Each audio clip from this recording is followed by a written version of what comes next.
Hi and welcome to my short series where I look back at moments on Mull. So we travelled to Mull in 2025 to do a film project, and it's come around where it's been a year since that time, which I can't believe.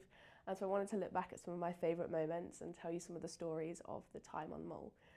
So this moment was actually towards the end of the trip, and I really wanted to see the otters again. I hadn't felt like I'd got that moment or got those shots that I felt really satisfied with, and wow, I'm so glad we went out.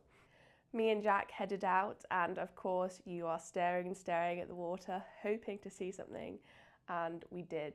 We followed this otter along the coast, and the framing, the composition, the colours, the light, everything was just so beautiful.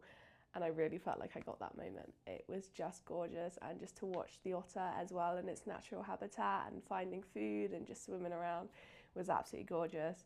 So without further ado, rotate your phones and have a look at this moment.